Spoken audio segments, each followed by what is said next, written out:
아침을 뉴스로 깨웁니다. 신율의 출발 새아침. 오늘 새벽 유엔 총회에서는 북한의 국제형사재판소 제소로 포함하는 내용의 북한 인권 결의안이 통과가 됐습니다. 인권 문제와 관련해서 유엔이 ICC 회부 권고를 결의한 것은 이번이 처음인데요. 이제 유엔 안보리에서도 북한 인권 문제를 본격적으로 다룰 것으로 예상이 됩니다. 북한을 국제형사재판소에 제소하기 위해서는 유엔 안보리의 의결이 필요하기 때문입니다. 물론 중국과 러시아가 있는 한 북한 제소 문제가 유엔 안보리를 통과하기는 쉽지 않다는 의견이 많습니다만 중요한 점은 이런 북한 인권에 대한 국제적 관심이 과거 어느 때보다 높다는 점입니다. 특히 이번 본회의에서 불과 20개국만이 반대표를 던졌다는 점을 생각하면 북한 인권 문제는 분명 인류 보편사적 문제라는 점이 증명됐다고 할 수 있는데요. 지금 종북 논란과 통진당 해산 문제까지 겹쳐놓는 다시 한번 북한 인권에 대해 생각해보는 계기가 됐으면 합니다. 특히 오늘 통진당 해산 결정 여부의 핵심은 통진당과 북한의 연결고리 문제이기 때문입니다. 오늘 10시 이후를 주목할 수밖에 없는 이유도 여기에 있지 않을까요? 신율의 출발새 아침 오늘 순서 시작합니다.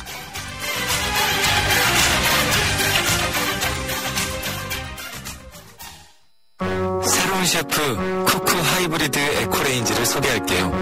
요리는 더 빠르게, 화력은 더 강하게, 보온 기능까지 더 똑똑하게. 쿠쿠, 이번에도 감동이죠?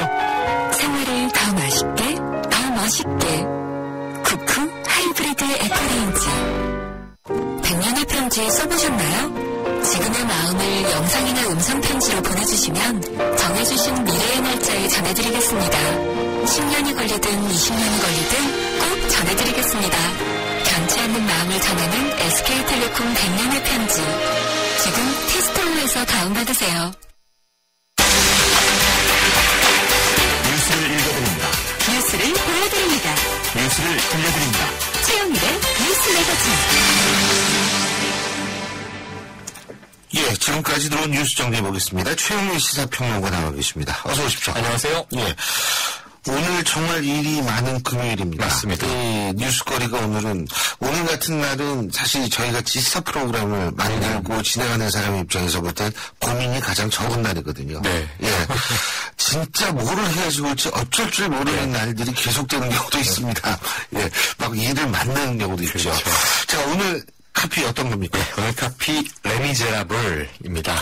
미저러블. 그렇죠. 프랑스 문호 빅토르 휴고 원작으로 영화 뮤지컬로도 유명한데요.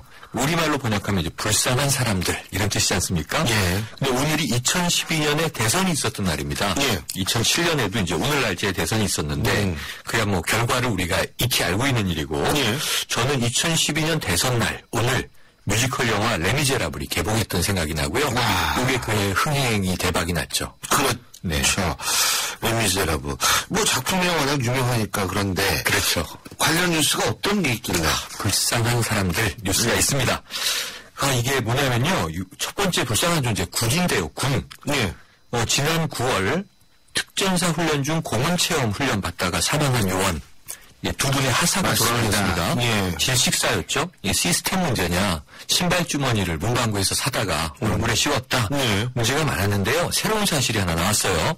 이 당시 훈련 교관이 유부남이었는데 김원사라는 이름입니다. 근데 이 훈련을 하고 있던 과정에 내연녀와 휴대폰 통화를 수십 분 동안 하고 있다가 정신이 팔려 살려달라는 부하들의 절규를 외면한 일이 있었다. 아침에 충격받았습니다. 교관신문 보다가. 이 사람은 참 가지가지 하는 친구군요. 네. 예? 근데 이제 더 심각한 게 뭐냐면요. 예. 그 사고 나기 전에 후배 교관들이 일부 대원들이 이미 훈련을 힘들어하면서 포박을 직접 풀었기 때문에 이걸 이제 보고하려고 했는데 김원사는 전화통을 붙들고 안팎을 왔다 갔다 하면서 지금 이야기하려는 이제 후배 교관들을 물리쳤다는 거거든요. 근데 문제는 군 당국이 이런 사실을 확인하고도 감추는 데만 급급했다. 또 숨겼다. 하는 정황입니다. 우리나라 군은 주로 숨기는 데가 의견이 있군요. 네. 예? 이게 뭐 제가 보기에는 그 안타깝게 생명을 잃은 두 하사 이 분들만 레미제라블이 된 건데요. 특전사 검찰부 조사에서 김 원사는 누구와 통화했는지 모르겠다 이렇게 발뺌을 하다가 결국 뭐 유부남 주제에 이 여자친구와 통화했다고 실토를 했는데요. 지난 4월 군사재판에서 군 검찰과 판사는 이런 사실은 언급조차 하지 않았다. 3년을 구형했는데 육군이 뭐라고 해명했냐면 김 원사의 사생활이어서 외부에 알리지 않은 것이지 은폐 의도는 없었다. 이게 은폐 의도가 아니면 뭐가 은폐 아주 의도입니까? 희한한 논리네. 아니 직접적으로 사망 원인이 됐던 게 그게 사생활로 취급을 합니까? 그럼 말이 안 돼. 아니 그러면은 내연녀를 살해한 사람 같은 경우에 사생활이니까 여자가 하는지 모르겠다는 논리가 성립되는 거 아니에요? 이게 지금 말이 되는 얘기해야지. 박춘봉 사건도 그런 겁니다. 동거녀를 지금 살해한 얘기 때문에. 아니 도대체 이거 말이라고 하는 거예요 지금? 자, 그래서 이제 이게 아주 끔찍한 사건이었는데 우리나라 군은 이게 이게 총체적인 지능 저하증에 빠졌나? 이거 어떻게 된 거예요? 군을 개혁한다고 지금 민관군 병영문화혁신위원회가 만들어져 있는데요. 합작으로 이 22개 혁신과제를 국방부에 권고했습니다. 오늘 기사인데요. 핵심은 뭐냐면 군복무를 정상적으로 이행한 병사에게 공무원 공기업 시험에서 만점의 2% 내외에서 복무 보상점을 부여하는 방안. 과거에 이게 군 가산점이라고 있었죠. 근데 양성평등 차원에서 폐지됐다가 이번에 부활하는 모양새입니다. 향후에 여성가족부 등 정부 내에서도 반대 의견이 있을 수 있고요. 국회에서도 이게 법제화해야 되니까 반대가 나올 전망이고 시민단체들의 이제 반발도 우려되는 그런 상황인데요. 과연 이 복무 보상점이 국내에 지금 올해 문제가 됐던 가혹행위 구타능을 줄이는데 효과가 있을 것이냐. 이미 지금 이 안을 놓고 이게 맹탕 정책 아니냐 이런 얘기들이 또 나오고 있는데요. 병영혁신위 공동위원장이 바로 한민구 국방장관입니다. 그래서 공고안 중에서 자체적으로 실천할 수 있는 것은 세부 추진 방안을 마련해 적극적으로 시행하겠다 밝히면서도 군성실 복무자 보상, 군사법제도, 국방인권 옴부즈맨 제도는 신중하게 검토를 하겠다. 이런 입장을 밝혔습니다. 군성실 복무자를 보상하는 것도 중요하지만 제가 볼 때는 지금 이런 군 상태에서는 군에서 양심 선언하는 복무자를 보상해주는 제도가 필요할 것 같아요.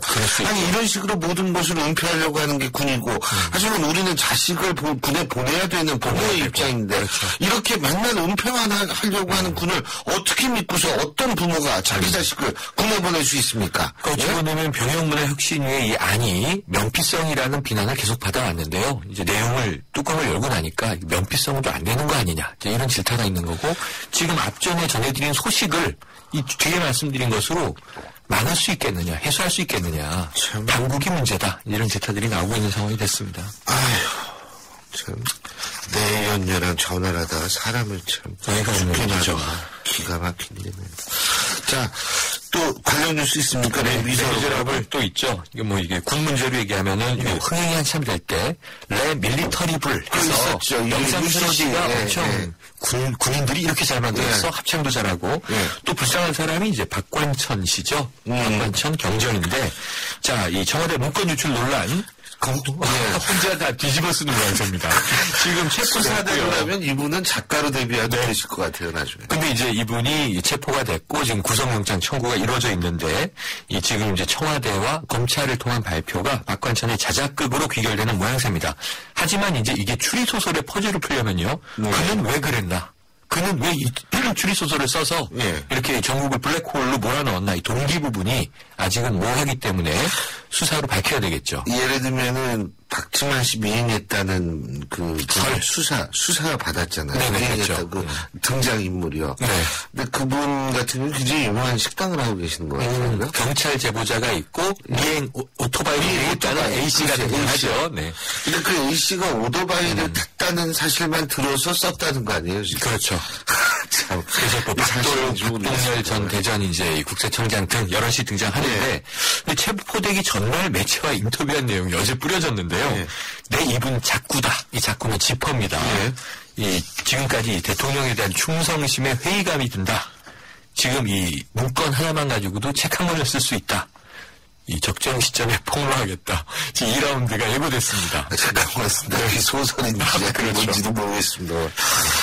그렇군요. 어쨌든 이 부분에 있어서도 밝혀질 거는 좀 충실히 밝혀져야 될 것 같아요. 의혹이 남으면 안 되죠. 그렇죠? 일단. 자, 그리고 또 중요한 뉴스 있죠. 자, 이게 위헌정당 해산 청구 10시에 판결이 나는데요. 17만 쪽을 다 해석해서 마지막 판결문으로 정리하기 때문에 판결문이 수백 페이지가 될 것 같습니다. 다 읽거든요. 그러면 점심시간이 지나야 해산, 안 해산 이걸 알 수 있을 것 같다. 시간적으로는 뭐 12시간 넘을 것이다 이렇게 보여지는데요. 예. 어젯밤에 이미 제가 시내를 돌아다녔더니 아주 추운 날씨에 헌법재판소 앞에는 대학생들이 시국선언하고 촛불 집회하고 많은 수는 아닙니다. 국회에서는 지금 이제 이 투쟁본부가 꾸려져서 농성을 하는데 이제 108배들을 하고 있더라고요. 정말 참 안쓰러운 이제 사람들 아닌가. 레미제라블이다 이런 생각이 들었는데 오늘 어쨌든 정치적 생명, 정당의 운명이 죽느냐 사느냐 기로에 놓였습니다. 우리가 오늘 어떤 결정이 나올지는 아무도 알 수가 없습니다. 그런데 어떤 결정이 나오든 간에 이 문제의 파장, 그러니까 기각이 되든 아니면 해산이 되든 그렇죠. 최소화시키기 위해서는 이 문제가 과연 진보 보수의 문제인가에 대한 개념 정리부터 좀 해야 될 것 같아요. 맞습니다. 어떻게 보십니까? 우리? 저는 이게 이 진보나 보수의 진영 논리라면 너무 낡은 논리고요. 네. 우리가 슬퍼지는 게 1952년, 56년 독일 상황으로 돌아가는 거라 지구상에서 우리만 유일한 냉전 국가구나 이걸 재확인하는 게 될 것 같거든요. 네. 그럼 또 이제 진보 측에서는 반대하는 입장이라면 해산을 또 이 신공안정국이다, 메카시즘이다 이런 얘기 할 거 아닙니까? 이걸 좀 다른 시각으로 봤으면 좋겠는데요. 네. 문제는 이 후폭풍을 없애기 위해서는 사회적 담론을 통해서 이게 물리적 충돌이 제일 문제입니다. 보수단체 지금 벼르고 있고요. 또 이제 진보단체들, 또 이제 민주주의의 뭐 근조, 뭐 이렇게 나올 거 아닙니까? 예. 근데 만약에 해산 결정이 난다면, 아닐 수도 있겠지만, 지금 가능성이 있지만, 그래서. 50도 50이죠. 전 자유당 시절의 담론으로 돌아갈 것 같은데, 어떻게 우리가 이걸 극복하고 생산적으로 나갈 수 있을까? 근데 사실 이번 정당 해산 문제의 가장 핵심으로 등장한 건 북한과의 연계 가능성 아닙니까? 맞습니다. 연계 문제 아닙니까? 그렇다면 그거는 사실 진보 보수 문제라고 보기 힘들지 않나? 저는 개인적으로 그렇게 생각하거든요. 국가 체제의 문제 아닐까? 왜냐하면 그렇죠. 아니 한 국가가 특정 국가의 적대 관계와 관계 있는 국가와의 관계 문제로 이걸 파악해야지 진보 보수 문제는 아니라는 거죠. 예를 들면 그런 논리로 시작하면 남북 문제도 진보 보수 문제니까 그렇죠. 그건 아니지 않습니까? 아니죠. 그렇기 때문에 제가 볼 때 이 문제를 진보 보수의 문제를 우리가 사회적으로 받아들이면 후폭풍이 굉장히 거셀 것 같고 하지만 특정 우리와 적대 관계 우리를 항상 호시탐탐 노리고 우리 체제를 전복하고 대한민국을 없애려는 세력과의 연계 관계가 과연 진보 보수 문제일까? 지금 말씀하신 대로 뿌리는 이제 대북관 에서 시작을 한 게 지금 여기까지 와 있는 그렇죠. 거죠. 그 부분, 그러니까 연계 관계가 핵심이기 때문에 어떤 결정이 나든 좀 후폭풍이 적었으면 좋겠다는 그런 바람을 했습니다. 우리가 열심히 토론으로, 소통으로 참여할 수밖에 없고 감정적으로 물리적인 격돌 없기만을 바라고요. 요 하나만 딱 전해드리고 싶은데 레미제라블이 아닌 사람이 있어요. 바로 이 이명박 전 대통령인데요.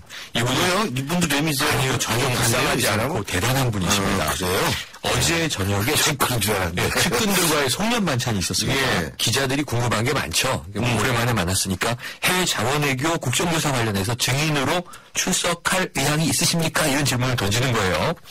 왜 구름 같은 이야기를 하고 그러나 이렇게 말씀을 하셨고요. 이 국회에서 하는 일을 나에게 물어보면 되나 이렇게 답변을 했는데 재밌는 것은 이 모임 말미에 측근들을 모아놓고 중요한 얘기를 하셨습니다. 다들 잘하자.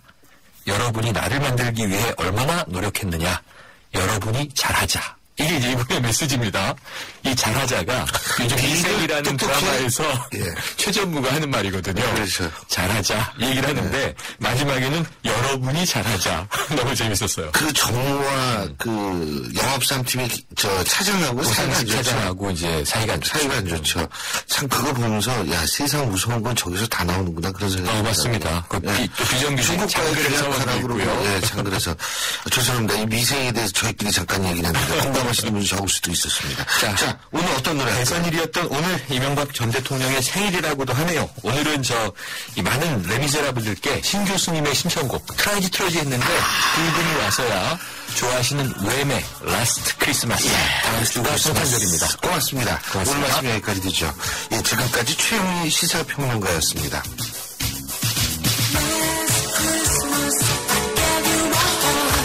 조인성입니다. 쌀쌀해진 날씨 저는 수트를 입을 때도 청바지를 입을 때도 파크랜드 클래식 패딩을 꼭 챙깁니다. 신사로 보이고 싶을 때도 캐주얼하게 보이고 싶을 때도 클래식 패딩 하나면 스타일이 완벽해지거든요. 조인성이 추천합니다. 파크랜드 클래식 패딩. 하늘 초보 운전자도 베테랑 운전자도 타이어 정리만 생각해도 갑갑해지는 건 마찬가지. 이젠 T스테이션에서 스마트 케어 받으세요. 디테일하고 투명한 전기로 마음까지 케어해주니까. 한국 타이어 T스테이션. 신일의 출발새 아침 1부 순서는 여기까지입니다. 전 잠시 뒤 2부에서 뵙겠습니다. 안녕하십니까. 농어촌 희망재단 이사장 김다롱입니다. 농촌 출신 학생들에게 매년 늘어나는 등록금과 하숙비 등은 큰 부담으로 다가올 수밖에 없습니다. 그러나 대학생 여러분, 농어촌 희망재단이 있습니다. 여러분들이 학업에 전념할 수 있도록 장학금을 지원하는 농어촌 희망재단에 노크를 하십시오. 선진 농어촌을 만들겠다는 여러분들의 이상이 이루어지고 희망찬 농어촌이 될 수 있도록 농어촌 희망재단이 든든한 버팀목이 되겠습니다. 이 캠페인은 농어촌 희망재단이 함께합니다.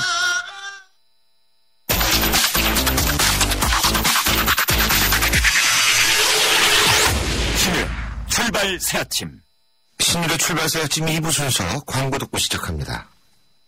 25년간 지배만 집중해 전국 7만 7천여 세대를 공급해온 호남건설 12월 시흥목감과 광명 역세권 지구에 찾아옵니다. 편리한 교통과 상업시설을 모두 누리는 시흥목감. 특별한 가치의 광명 역세권 지구. 첫 민간분양 브랜드 아파트. 부산 새로 신도시와 수원 호메실 지구까지. 역시 미국통신 대표번호 101. TVG 101로 인터넷 101로 홍보이도 101로 모두 가입해. CCTV만 봐도 101로. 우리 집 통신은 101로 모두 다 해결해요. LG U+. 우리는 봄, 당신을 봄, 제대로 봄, 꼼꼼히 봄, 오늘도 봄, 내일도 봄, 보고 또 봄. 그랬더니 봄, 봄이 왔어요. 당신의 봄, 삼성화재. 누구나 정비를 맡겨야 할 때가 있죠.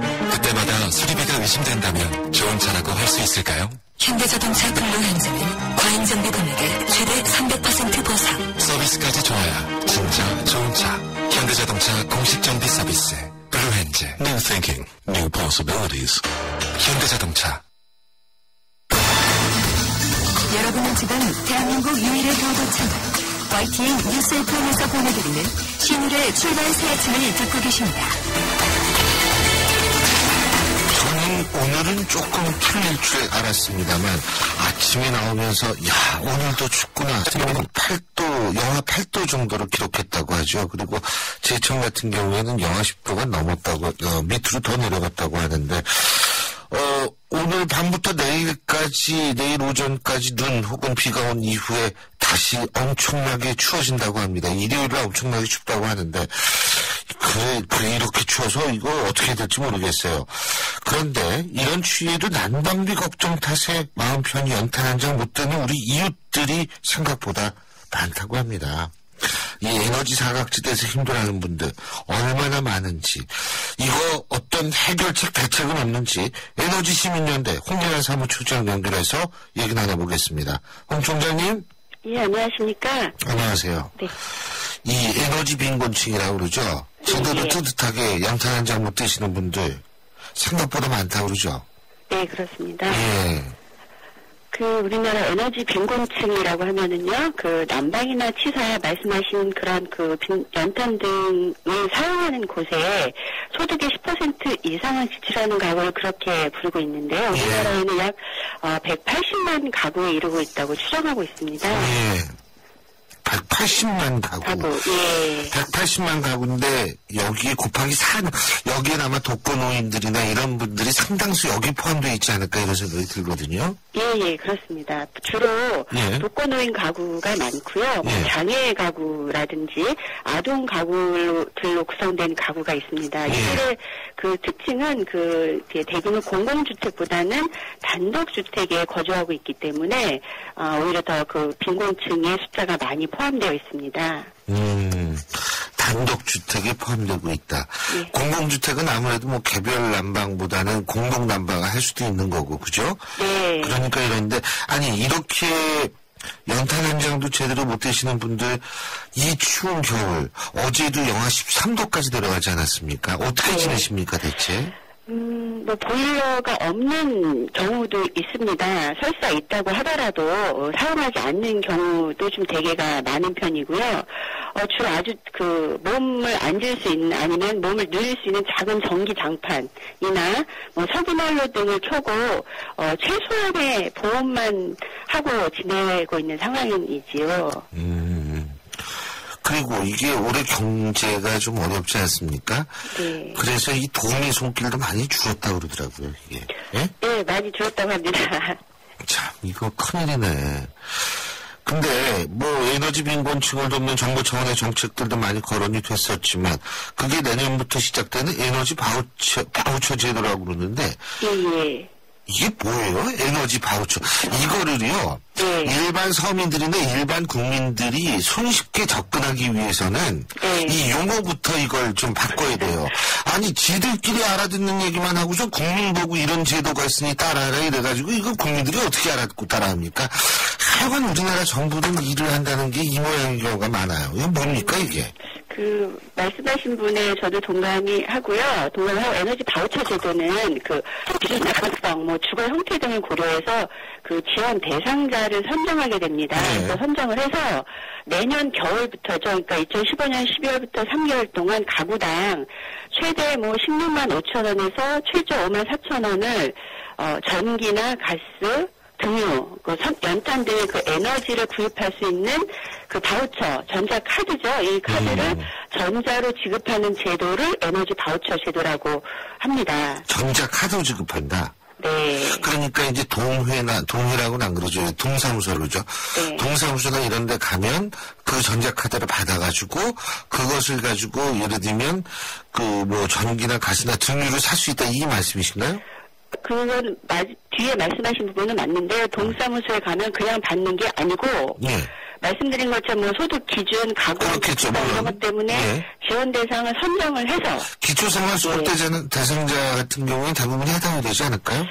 그것이 지금 저희 이 제도는 전국의 98만 가구를 대상으로 우선은 선정을 하겠다라는 98만 가구요? 가구를 대상으로 대상을 만들겠다고 나와 있는데 이 부분은 올해 추산치고요. 좀 더 구체적인 것들은 좀 작업 필요한 상황입니다. 실효성은 있을 거라고 보십니까? 말씀하신 것처럼 새롭게 시작하는 제도이기 때문에 좀 꼼꼼하게 준비를 해서 수급을 희망하는 그러니까 에너지 빈곤으로 고생하시는 모든 분들이 좀 편하게 이용할 수 있도록 해야 될 것 같은데요. 네. 말씀하신 것처럼 중요하게 이런 제도가 있는 것을 모르는 가구가 많습니다. 네. 그렇기 때문에 우선 지자체라든지 지역에 있는 복지단체 등과 연계해서 이러한 제도가 있다라는 것을 좀 홍보해서 지원 대상자를 발굴하는 것이 아주 필요하고요. 또 하나는 에너지 빈곤층이라고 하시는 분들이 도시에만 있는 것이 아니거든요. 그렇기 때문에 농촌 지역에도 있을 수 있는데 이 전자카드를 지급할 계획으로 있는데 이것을 지급할 경우에 농촌 지역의 그런 에너지 상점들에서 이런 것을 사용할 수 있는 인프라가 마련되어 있는지도 좀 살펴보는 이런 구체적인 확인 사항들이 좀 필요하게 있습니다. 그렇군요. 그럼 보완할 점이 아직 많다 이 말씀이시네요. 그죠? 네. 그런데 이 에너지 빈곤층이 아니더라도 네네. 전기세나 가스세를 제때 내지 못해서 겨울철에 이 전기가스 공급 끊기는 분들도 많잖아요. 그죠? 있었죠. 네네. 이게 그러니까 우리가 경제적으로 본다면 차상위계층 이 정도의 표현이 될 수 있는 분들인데 이런 분들에 대한 대책 마련은 있나요? 지금도 대표적인 에너지 복지 정책이라고 말씀드릴 수 있는 단전 유예 정책이라든지 전기요금 할인 정책 등의 제도가 있습니다. 그런데 이러한 내용이 있는 제도가 있는지를 모르는 경우들이 많다라는 거죠. 그래서 에너지 바우처 제도도 마찬가지겠습니다만 이러한 제도가 있다라는 것을 적극적으로 홍보하고 이러한 사태들이 좀 나올 수 있었는데 좀 홍보가 많이 부족한 상황이었던 거죠. 예. 홍보가 부족하다. 예. 우리나라 정부의 특징이 홍보가 부족하다는군요. 이거 볼 때는. 근데요, 네. 그게 굉장히 중요한 부분입니다. 이거는 이미 16세기, 15세기 이 경서부터 법이라는 건 알려야 제 효과를 발휘할 수 있다라는 얘기들이 토마스 깜파넬라 많은 사람들이 그런 얘기를 했거든요. 네. 몇백 년이란 지금에도 우리 정부는 이걸 잘 모르고 있는 모양이네요. 예? 그러니까 좀 빠르게 급하게 하기 위해서 하다 보니까 충분하게 할 수 있는 물리적인 시간도 좀 부족했겠지만 말씀하신 부분처럼 하면서도 같이 동시에 할 수 있는 건데 이게 이제 마무리가 안 된 상황에서 진행을 하려고 하다 보니까 그냥 정책만 만들어놓은 케이스도 있었던 상황인 거죠. 그렇군요. 전반적으로 어쨌든 빈곤층을 위한 에너지 정책 보완할 부분이 많다. 이게 결론인데. 네. 그러면은 가장 중요한 부분부터 이제 이렇게 되면 고쳐나가고 신경을 써야 될 거 아니에요? 어떤 부분부터 해야 될까요? 우리나라 모든 복지제도가 우선 그 기초생활수급자나 차상위층 중심으로 지원이 집중되어 있습니다. 그런데 사실 에너지 빈곤층이 말씀드린 일반 사회복지 수혜 대상자와 거의 같거든요. 예. 그렇기 때문에 그 맞춤형 지원을 이제는 해야 된다고 생각이 들고요. 그 에너지 바우처 제도일 경우에 그래서 맞춤형 지원은 그 기준을 마련을 한다든지 복지부라든지 지자체 관계 기관이 많이 있을 것 같고요. 예. 또 에너지 공급 업체 등과 그 다양한 기관과의 정보를 그 연계할 수 있는 시스템을 구축하고 홍보를 해서 효율적으로 좀 에너지 복지 전달 체계를 좀 만들어가는 것이 시작 단계 전에 좀 구체적으로 신경을 써야 될 거라고 생각이 듭니다. 예, 잘 알겠습니다. 예, 오늘 말씀 여기까지 듣죠. 고맙습니다. 네, 감사합니다. 지금까지 에너지시민연대 홍일환 사무총장이었습니다. 경제 컬럼니스트 정철진의 경제 시선. 경제 뉴스 알아보겠습니다. 정철진 경제 컬럼니스트 연결합니다. 안녕하십니까? 네, 안녕하십니까. 어제 제일모직 이 상장을 했죠? 그죠? 네, 드디어 상장했습니다. 예. 결과가 어땠습니까? 어떻겠습니까? 좋았습니다. 좋았어요? 예상보다도 좋았습니다. 누가 좋았느냐가 문제죠, 근데.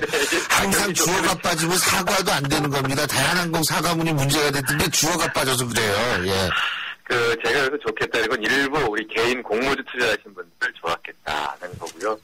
이제 시초가가 공모가가 이제 53,000원이었지 않습니까? 근데 시초가라는 게 이제 처음 장 시작할 때부터 시작하는 건데 벌써 106,000원으로 끊었거든요. 그러니까 시초가에서 벌써 100%가 올랐습니다. 예. 그리고 장을 시작했는데 외국인들이 거의 물량을 던졌어요. 체육 시장에 나섰는데도 불구하고 장이 시초가에서 다시 6.6% 오른 113,000원에 마감을 했습니다. 그러니까 공모주 투자하신 분들이 53,000원이었으니까 이게 113,000원. 첫날에 바로 여기 대놓고 팔았다.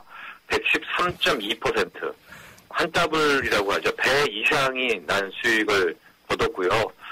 또 출근기에 대해서 이제 간단하게 말하면은 이제 이재용 부회장을 비롯한 이부진 사장, 이서연 사장, 이 3남매가 이 평가 차익, 첫날 가격으로 해서 평가 차익은 5조 8,999억, 6조 원 달하는 이건희 회장의 3남매가. 그러니까 주어가 이건희 회장 3남매가 주어였었군요. 예, 6조 원요. 아니, 좋겠다는 것도 일반 공모주 투자하시는 분들도. 아니, 근데 그렇지만은 일반 투자자들은 많이 못 샀을 거 아니에요. 워낙 경쟁이 높아서. 예, 네? 1억 넣어도 한 19주였으니까요. 그렇죠. 네. 19주, 예, 19주. 근데 말이에요. 네. 제일모직이 이게 에버랜드, 그러니까 지주회사 격 아닙니까? 삼성그룹. 옛날 에버랜드입니다. 제일모직이. 그렇죠. 이름을 바꿔서요. 예. 에버랜드 제일모직. 근데 너무나 다른 업종인데, 이게. 그리고 삼성 SDS, 다 이제 기업 공부 마쳤으니까. 네. 삼성그룹, 앞으로 어떤 방향으로 나갈까요? 그렇습니다. 지금부터가 이제 다시 시작인데요. 참 말도 많았고, 탈도 많았고, 논란도 컸던 삼성 SDS, 또 이제 구 에버랜드, 예. 제일모직, 12BW 문제가 됐던 것들인데 다 어떻게 이제 기업 공개를 마치고 장 내로 들어왔습니다. 그런데 지금부터 삼성에 남은 문제 두 가지인데요. 일단은 이건희 회장 3남매가 이건희 회장 이제 6호시 불의 사태가 발생했을 때 상속 문제, 그리고 삼성그룹의 지배 구조를 이제 어떻게 바꿔낼 것인가, 이 순환 출자 구조를요. 두 가지 이제 이슈가 남았는데, 첫 번째 문제, 상속과 관련해서 상속세 재원을 마련하는 문제는 이번 이제 두 개의 종목 기업들을 상장하면서 이 실탄은 마련된 것 같습니다. 3남매가 10조 원 이상의 평가 차익을 남겼으니까 상속세 관련한 문제는 해결이 됐는데, 그럼 이제 앞으로 나갈 길은 뭐냐? 삼성그룹의 지배구조의 개선이다, 이런 건데요. 이제 좀 쉽게 아주 간단하게 말하면은 삼성 구조가 이렇게 돌고 도는 겁니다. 그러니까 제일모직이 삼성생명을 지배하고 삼성생명이 삼성전자에 또 최대 주주고 삼성전자가 삼성물산, 삼성물산이 제일모직으로 그러니까 제일모직에서 시작해서 다시 제일모직으로 오는 이 순환 출자 구조인데요. 이거 어디 하나를 딱 하나 이제 끊어내야 됩니다. 이 끊어내는 작업이 지금부터 시작될 것이다. 그런데 하여튼 또 이슈가 뭐냐면은 이제 삼성과의 3세들 그러니까 3남매가 유독 삼성전자와 삼성생명에 대한 이제 지분이 없습니다. 근데 그 위에 제일모직의 지분을 가지고 이제 지배를 하게 되는데 제가 보기엔 앞으로 어떤 작업이 진행될 것이냐. 삼성전자를 쪼개지 않을까. 이제 이쪽 분할의 가능성이 굉장히 높은데 이제 삼성전자를 두 개로 나눠서 하나는 홀딩스 지주회사격으로 하나는 이제 사업하는 사업회사 정도로 두 개를 나눠서 이제 이 돌고 도는 구조를 어디 하나에서 가위로 싹둑 잘라낼 것이다라는 생각이 드는데요. 약간 어려운 얘기도 한데 이건 우리 청취자 여러분들은 이제 삼성전자가 지주회사 전환 체제로 간다. 어떤 게 되는 건가 이런 뉴스들 많이 나올 때 과정을 좀 유심히 지켜보면 좋을 것 같습니다. 그렇군요. 그러니까 이게 삼성도 결국 쪼개질 가능성이 있다. 그렇죠? 지주회사 체제로 이제 바뀌는 거죠. 이 지분고리를 어디 하나를 이렇게 쫙 잘라내서 아니 그게 장기적으로 본다면은 이건희 회장 3남매가 각기 독립될 가능성도 있다라는 얘기 아닌가요? 그렇지요. 그렇지만 약간 주요 사업 부분에 있어서는 이제 이재용 부회장이 아마 이제 근데 주요 사업이라는 거는요 세상이 돌고 돌아서 자꾸 바뀌어요. 그게 굉장히 예리하신 지적인데요. 그렇죠. 지금의 삼성전자 이런 우리 반도체 최고라고 하지만 또 앞으로 10년, 20년 후에 그렇죠. 어떤 사업분이 어떤 업종이 최고가 될지 모르니까요. 그렇죠. 네. 자 그리고 말이에요. 서울시 양천구 주민들, 이 목동 주민들에게 관심 있을 뉴스인데 이게 사실 우리 사회에 전반적으로 적용되는 걸 수도 있죠, 그죠? 그렇습니다. 예, 이게 행복주택 지구 사업인데요. 박근혜 대통령, 박근혜 정부가 대표적인 이제 주거 사업으로 내놓은 겁니다. 철도 부지, 유수지 이런 것 등을 활용해서 임대주택을 짓는데 위치가 외곽이 아닙니다. 바로 도심 한복판에 짓겠다. 이런 취지를 갖고 있는데 왜냐면은 뭐 대학생들 신혼부부들 사회생활 하시는 분들이 도심 한복판에 있어야 출퇴근도 편하고 뭐 그렇지 않습니까? 그래서 도심 한복판에 이 행복주택을 짓는데 싼 값에 제공하겠다. 이런 취지로 해서 몇 개 대상 지역을 지정을 했는데 이제 거기에 양천구 목동이 있었고 이제 여기 목동 주민들은 우리 지역에서는 안 된다 적극적인 반대를 한 겁니다. 그래서 소송까지 제기했고요. 근데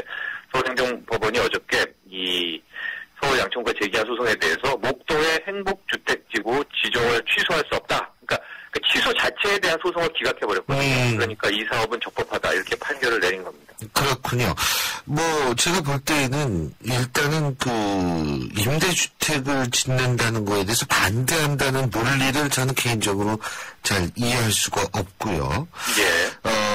그렇기 때문에 이게 결국은 공공의 이익에 모든 것의 주안점, 우선점이 둬야 된다라고 그런 판결이 나왔다. 이렇게 알지 모르게 그렇습니다. 있다. 저도 공공의 이익이 사적 이익보다 우선한다. 뭐 그런 내용이 담겨져 있지 않는가. 뉘앙스가 그렇게 이제 받아들였었고요. 또 하나 약간 우리 이제 많은 대중들이 이제 혼동하시는 게 양천구 주민들이 뭐 우리 땅값 떨어지니까 안 된다. 뭐 그렇게 소송한 건 아니고요. 소송의 내용 자체로는 그 지역이 주택지구된 지역 자체가 이제 유수지인데 뭐 부적합하다 이런 식으로 해서 이 지적을 한 겁니다. 적합 부적합은 거기서 사는 사람이 결정을 해야 되는 거 아닙니까? 그래서 이제 재판부는 근데 이 행복주택이라는 사업 자체도 주거불안 해소라는 정당 목적을 달성하는 거기 때문에 뭐 적법한 것이고 그 해당 지역이 유수지라고 해도 뭐 기반시설 도심 접근성이 양호해 뭐 아무런 문제 없다 이렇게 재판부가 봤습니다. 근데 이제 이게 양천구 목동만의 문제가 아니라 이 행복주택지구가 서울에서만 보면은 뭐 공릉동 또 잠실, 송파, 가자 한 7곳 정도가 이 지정이 됐었거든요. 그리고 노원구 공릉구 그쪽 주민 노원구에서도 이 비슷한 유사 소송을 했습니다. 이것도 곧 판결이 나올 건데 아마도 이번 양천구 목동이 이렇게 나온 걸로 봐서는 이 행복주택의 이 지정 사업들이 거의 대부분은 다 이제 적법하다 원하는 대로 이제 된다라고 봐야 되는데 여기서 또 하나 착각할 게 아닌 것은 이 지정 자체를 인정했다고 해서 이게 바로 사업에 또 들어가는 건 아닙니다.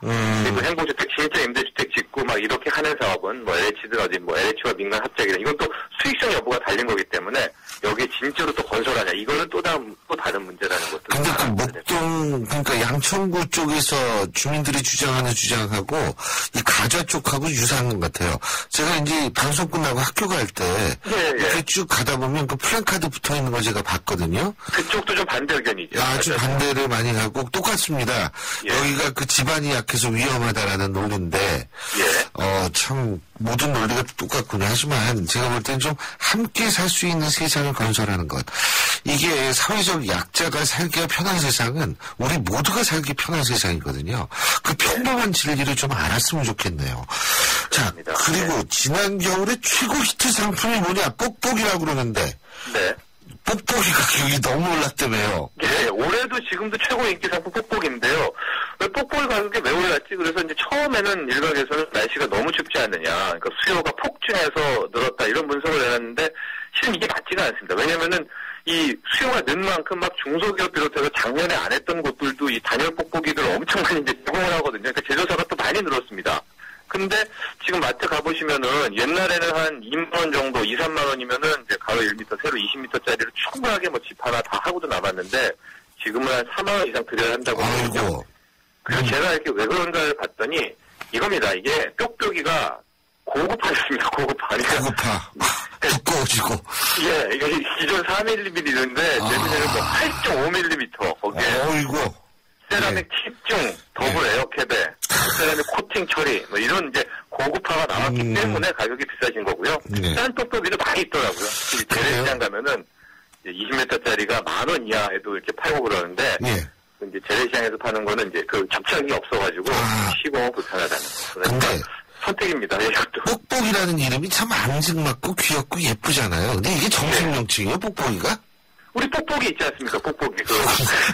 그거에 에어캡 뭐 이렇게도 많이 얘기하는데요.